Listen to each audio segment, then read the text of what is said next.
ರಾಮನಗರ ಜಿಲ್ಲೆ ಹೆಸರು ಬದಲಾವಣೆ ವಿಚಾರಕ್ಕೆ ಸಂಬಂಧಪಟ್ಟಂತೆ ಡಿಸಿಎಂ ಡಿಕೆ ಶಿವಕುಮಾರ್ ಅವರೇ ಪ್ರತಿಕ್ರಿಯೆ ನೀಡಿದ್ದಾರೆ. ರಾಮನಗರ ಹೆಡ್ ಕ್ವಾರ್ಟರ್ ಅಲ್ಲೇ ಇರುತ್ತೆ. ಇವತ್ತಿನಿಂದ ಬೆಂಗಳೂರು ದಕ್ಷಿಣ ಜಿಲ್ಲೆ ಅಂತ ಹೇಳಿ ಹೆಸರು ಬದಲಾಗುತ್ತೆ. ಇದು ಬಹಳ ಸಂತೋಷದ ವಿಚಾರ. ಹೆಸರು ಮಾತ್ರ ಬದಲಾವಣೆ ಆಗುತ್ತೆ. ಆಡಳಿತ ಕೇಂದ್ರ ರಾಮನಗರದಲ್ಲೇ ಇರುತ್ತೆ ಅಂತ ಹೇಳಿ ಸಚಿವ ಸಂಪುಟ ಸಭೆ ಬಳಿಕ ಡಿಸಿಎಂ ಡಿಕೆ ಶಿವಕುಮಾರ್ ಹೇಳಿಕೆ ನೀಡಿದ್ದಾರೆ.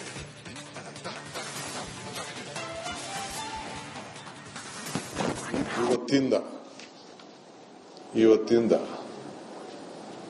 ಬೆಂಗಳೂರು ರಾಮನಗರ ಜಿಲ್ಲೆ ಹೆಡ್ ಕ್ವಾರ್ಟರ್ಸ್ ರಾಮನಗರದಲ್ಲೇ ಇರ್ತದೆ. ಮೂಲ ಅದು ಬೆಂಗಳೂರು ಜಿಲ್ಲೆ ಆಗಿತ್ತು. ಇವತ್ತು ಕ್ಯಾಬಿನೆಟ್ನಲ್ಲಿ ಅದು ಬೆಂಗಳೂರು ದಕ್ಷಿಣ ಜಿಲ್ಲೆ ಅಂತ ಹೇಳಿ ಇವತ್ತು ಕ್ಯಾಬಿನೆಟ್ನಲ್ಲಿ ತೀರ್ಮಾನ ಆಗಿದೆ. ಇವತ್ತು ಅದಕ್ಕೆ ಸಂಬಂಧಪಟ್ಟಂತೆ ಆದೇಶ ಕೂಡ ಬರ್ತದೆ. ಇದೊಂದು ಸಂತೋಷವಾದಂತಹ ವಿಚಾರ ನಮ್ಮ ಬೆಂಗಳೂರು ದಕ್ಷಿಣ ಜಿಲ್ಲೆಗೆ. ಇದನ್ನು ಹೇಳಲಿಕ್ಕೆ ಬಯಸ್ತೇನೆ. ರಾಮನಗರದ ಹೆಡ್ ಕ್ವಾರ್ಟರ್ಸ್ ಫಂಕ್ಷನಿಂಗ್ ಅಲ್ಲಿ ಯಾವ ತರದ ಬದಲಾವಣೆ ಕೂಡ ಇರುವುದಿಲ್ಲ. ಅದಾಗದು ಮುಂದುವರಿದಿದೆ.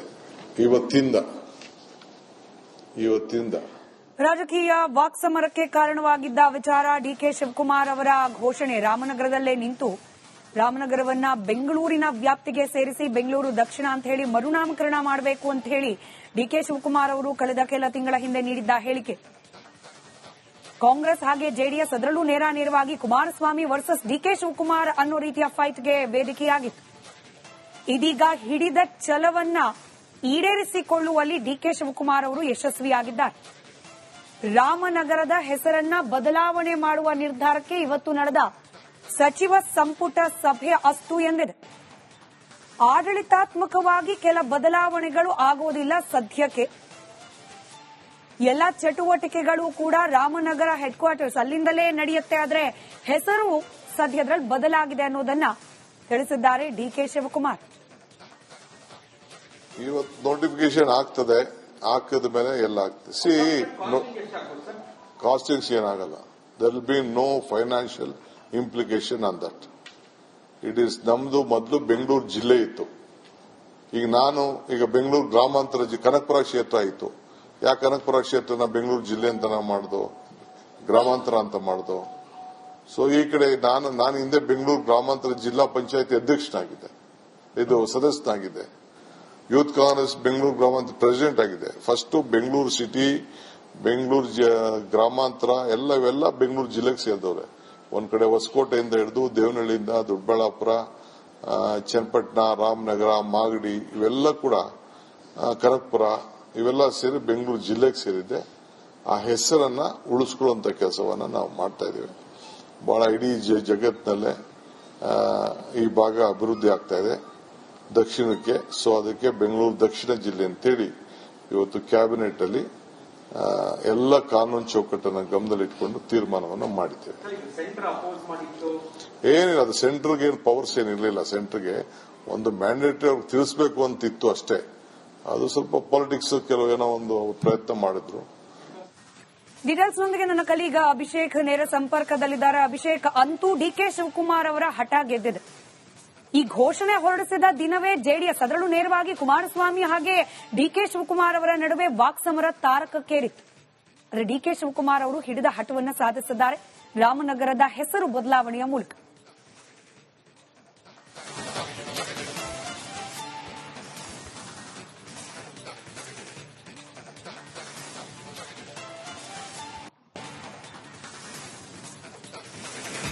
ಖಂಡಿತ ಸ್ಮಿತಾ, ಈ ಸದ್ಯದ ಮಟ್ಟಿಗೆ ರಾಮನಗರ ಇನ್ನು ಮುಂದೆ ಬೆಂಗಳೂರು ದಕ್ಷಿಣ ಅಂತ ನಾಮಕರಣವಾಗುತ್ತೆ. ಇವತ್ತು ರಾತ್ರಿಯ ಒಳಗಡೆ ಒಂದು ನೋಟಿಫಿಕೇಶನ್ ಕೂಡ ಅಧಿಕೃತವಾಗಿ ಹೊರಬರುತ್ತೆ ಅಂತ ಡಿಸಿಎಂ ಡಿಕೆ ಶಿವಕುಮಾರ್ ಈಗ ಕ್ಯಾಬಿನೆಟ್ ನಂತರದ ಒಂದು ಪ್ರೆಸ್ ಬ್ರೀಫಿಂಗ್ ನಲ್ಲಿ ತಿಳಿಸಿರುವಂತದ್ದು ಮೊದಲನೇದಾಗಿ. ಎರಡನೇದಾಗಿ ರಾಮನಗರ ಅಲ್ಲಿ ಇದ್ದಂತ ಆಡಳಿತ ಹೆಸರು ಅಥವಾ ಕಚೇರಿಗಳೇನಿದೆ ಆಡಳಿತ ಅಲ್ಲಿಂದಲೇ ನಡೆಯುತ್ತೆ. ಆದರೆ ಹೆಸರು ಮಾತ್ರ ಬದಲಾವಣೆ ಆಗ್ತಾ ಇರೋದು.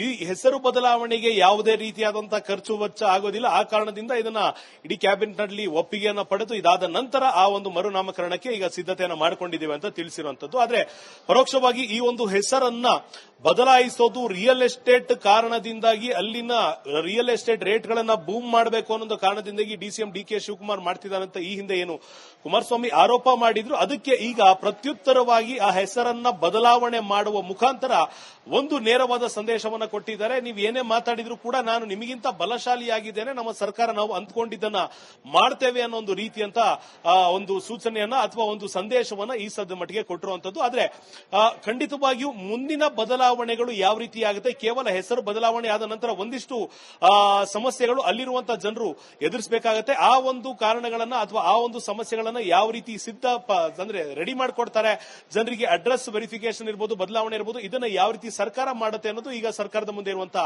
ಪ್ರಶ್ನೆ ಆಗಿರುವಂತದ್ದು, ಮತ್ತೊಂದು ಮೈಲಿಗಲ್ಲು ಕೂಡ ಆಗಿರುವಂತದ್ದು. ಸೊ ಕಾದು ನೋಡಬೇಕಾಗತ್ತೆ ಯಾವ ರೀತಿ ಇದರ ಬದಲಾವಣೆಯ ಪ್ರಕ್ರಿಯೆ ಮುಂದುವರಿಯುತ್ತೆ ಅನ್ನೋದನ್ನ ನೋಡಬೇಕಾಗಿದೆ. ಸ್ಮಿತಾ, ರೈಟ್, ಧನ್ಯವಾದ ಅಭಿಷೇಕ್ ಮಾಹಿತಿಗಾಗಿ.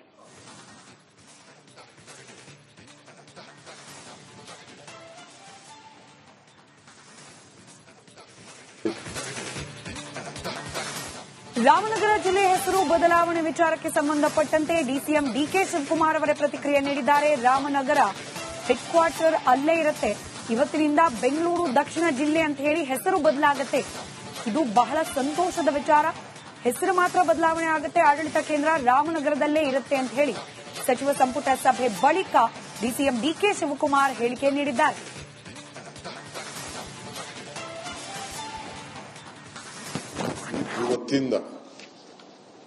ಇವತ್ತಿಂದ ಬೆಂಗಳೂರು ರಾಮನಗರ ಜಿಲ್ಲೆ ಹೆಡ್ ಕ್ವಾರ್ಟರ್ಸ್ ರಾಮನಗರದಲ್ಲೇ ಇರ್ತದೆ. ಮೂಲ ಅದು ಬೆಂಗಳೂರು ಜಿಲ್ಲೆ ಆಗಿತ್ತು. ಇವತ್ತು ಕ್ಯಾಬಿನೆಟ್ನಲ್ಲಿ ಅದು ಬೆಂಗಳೂರು ದಕ್ಷಿಣ ಜಿಲ್ಲೆ ಅಂತ ಹೇಳಿ ಇವತ್ತು ಕ್ಯಾಬಿನೆಟ್ನಲ್ಲಿ ತೀರ್ಮಾನ ಆಗಿದೆ. ಇವತ್ತು ಅದಕ್ಕೆ ಸಂಬಂಧಪಟ್ಟಂತೆ ಆದೇಶ ಕೂಡ ಹೊರಗೆ ಬರ್ತದೆ. ಇದೊಂದು ಸಂತೋಷವಾದಂತಹ ವಿಚಾರ ನಮ್ಮ ಬೆಂಗಳೂರು ದಕ್ಷಿಣ ಜಿಲ್ಲೆಗೆ. ಇದನ್ನು ಹೇಳಲಿಕ್ಕೆ ಬಯಸ್ತೇನೆ. ರಾಮನಗರದ ಹೆಡ್ ಕ್ವಾರ್ಟರ್ಸ್ ಫಂಕ್ಷನಿಂಗ್ ಅಲ್ಲಿ ಯಾವ ತರದ ಬದಲಾವಣೆ ಕೂಡ ಇರುವುದಿಲ್ಲ, ಅದಾಗದು ಮುಂದುವರಿದಿದೆ. ಇವತ್ತಿಂದ ರಾಜಕೀಯ ವಾಕ್ಸಮರಕ್ಕೆ ಕಾರಣವಾಗಿದ್ದ ವಿಚಾರ ಡಿಕೆ ಶಿವಕುಮಾರ್ ಅವರ ಘೋಷಣೆ. ರಾಮನಗರದಲ್ಲೇ ನಿಂತು ರಾಮನಗರವನ್ನ ಬೆಂಗಳೂರಿನ ವ್ಯಾಪ್ತಿಗೆ ಸೇರಿಸಿ ಬೆಂಗಳೂರು ದಕ್ಷಿಣ ಅಂತ ಹೇಳಿ ಮರುನಾಮಕರಣ ಮಾಡಬೇಕು ಅಂತ ಹೇಳಿ ಡಿಕೆ ಶಿವಕುಮಾರ್ ಅವರು ಕಳೆದ ಕೆಲ ತಿಂಗಳ ಹಿಂದೆ ನೀಡಿದ್ದ ಹೇಳಿಕೆ. ಕಾಂಗ್ರೆಸ್ ಹಾಗೆ ಜೆಡಿಎಸ್ ಅದರಲ್ಲೂ ನೇರವಾಗಿ ಕುಮಾರಸ್ವಾಮಿ ವರ್ಸಸ್ ಡಿಕೆ ಶಿವಕುಮಾರ್ ಅನ್ನೋ ರೀತಿಯ ಫೈಟ್ಗೆ ವೇದಿಕೆಯಾಗಿತ್ತು. ಇದೀಗ ಹಿಡಿದ ಛಲವನ್ನ ಈಡೇರಿಸಿಕೊಳ್ಳುವಲ್ಲಿ ಡಿಕೆ ಶಿವಕುಮಾರ್ ಅವರು ಯಶಸ್ವಿಯಾಗಿದ್ದಾರೆ. ರಾಮನಗರದ ಹೆಸರನ್ನ ಬದಲಾವಣೆ ಮಾಡುವ ನಿರ್ಧಾರಕ್ಕೆ ಇವತ್ತು ನಡೆದ ಸಚಿವ ಸಂಪುಟ ಸಭೆ ಅಸ್ತು ಎಂದಿದೆ. ಆಡಳಿತಾತ್ಮಕವಾಗಿ ಕೆಲ ಬದಲಾವಣೆಗಳು ಆಗೋದಿಲ್ಲ ಸದ್ಯಕ್ಕೆ. ಎಲ್ಲ ಚಟುವಟಿಕೆಗಳು ಕೂಡ ರಾಮನಗರ ಹೆಡ್ ಕ್ವಾರ್ಟರ್ಸ್ ಅಲ್ಲಿಂದಲೇ ನಡೆಯುತ್ತೆ, ಆದರೆ ಹೆಸರು ಸದ್ಯದಲ್ಲಿ ಬದಲಾಗಿದೆ ಅನ್ನೋದನ್ನ ತಿಳಿಸಿದ್ದಾರೆ ಡಿಕೆ ಶಿವಕುಮಾರ್. ಇವತ್ತು ನೋಟಿಫಿಕೇಶನ್ ಆಗ್ತದೆ, ಹಾಕಿದ ಮೇಲೆ ಎಲ್ಲ ಆಗ್ತದೆ. ಕಾಸ್ಟಿಂಗ್ಸ್ ಏನಾಗಲ್ಲ. there will be no financial implication on that. It is ನಮ್ದು ಮೊದಲು ಬೆಂಗಳೂರು ಜಿಲ್ಲೆ ಇತ್ತು. ಈಗ ಬೆಂಗಳೂರು ಗ್ರಾಮಾಂತರ ಕನಕಪುರ ಕ್ಷೇತ್ರ ಇತ್ತು. ಯಾಕೆ ಕನಕಪುರ ಕ್ಷೇತ್ರನ ಬೆಂಗಳೂರು ಜಿಲ್ಲೆ ಅಂತ ನಾವು ಮಾಡ್ದೋ, ಗ್ರಾಮಾಂತರ ಅಂತ ಮಾಡ್ದೋ. ಸೊ ಈ ಕಡೆ ನಾನು ಹಿಂದೆ ಬೆಂಗಳೂರು ಗ್ರಾಮಾಂತರ ಜಿಲ್ಲಾ ಪಂಚಾಯತಿ ಅಧ್ಯಕ್ಷನಾಗಿದ್ದೆ, ಇದು ಸದಸ್ಯನಾಗಿದ್ದೆ. ಯೂತ್ ಕಾಂಗ್ರೆಸ್ ಬೆಂಗಳೂರು ಗ್ರಾಮಾಂತರ ಪ್ರೆಸಿಡೆಂಟ್ ಆಗಿದೆ. ಫಸ್ಟ್ ಬೆಂಗಳೂರು ಸಿಟಿ, ಬೆಂಗಳೂರು ಗ್ರಾಮಾಂತರ ಇವೆಲ್ಲ ಬೆಂಗಳೂರು ಜಿಲ್ಲೆಗೆ ಸೇರಿದವ್ರೆ. ಒಂದ್ ಕಡೆ ಹೊಸಕೋಟೆಯಿಂದ ಹಿಡಿದು ದೇವನಹಳ್ಳಿಯಿಂದ ದೊಡ್ಡಬಳ್ಳಾಪುರ, ಚನ್ನಪಟ್ಟಣ, ರಾಮನಗರ, ಮಾಗಡಿ ಇವೆಲ್ಲ ಕೂಡ ಕನಕಪುರ ಇವೆಲ್ಲ ಸೇರಿ ಬೆಂಗಳೂರು ಜಿಲ್ಲೆಗೆ ಸೇರಿದೆ. ಆ ಹೆಸರನ್ನ ಉಳಿಸ್ಕೊಳ್ಳುವಂತ ಕೆಲಸವನ್ನ ನಾವು ಮಾಡ್ತಾ ಇದೀವಿ. ಬಹಳ ಇಡೀ ಜಗತ್ತಿನಲ್ಲೇ ಈ ಭಾಗ ಅಭಿವೃದ್ಧಿ ಆಗ್ತಾ ಇದೆ ದಕ್ಷಿಣಕ್ಕೆ. ಸೊ ಅದಕ್ಕೆ ಬೆಂಗಳೂರು ದಕ್ಷಿಣ ಜಿಲ್ಲೆ ಅಂತೇಳಿ ಇವತ್ತು ಕ್ಯಾಬಿನೆಟ್ ಅಲ್ಲಿ ಎಲ್ಲ ಕಾನೂನು ಚೌಕಟ್ಟನ್ನು ಗಮನದಲ್ಲಿಟ್ಟುಕೊಂಡು ತೀರ್ಮಾನವನ್ನು ಮಾಡಿದ್ದೇವೆ. ಏನಿಲ್ಲ, ಅದು ಸೆಂಟ್ರಲ್ಗೆ ಏನು ಪವರ್ಸ್ ಏನಿಲ್ಲ.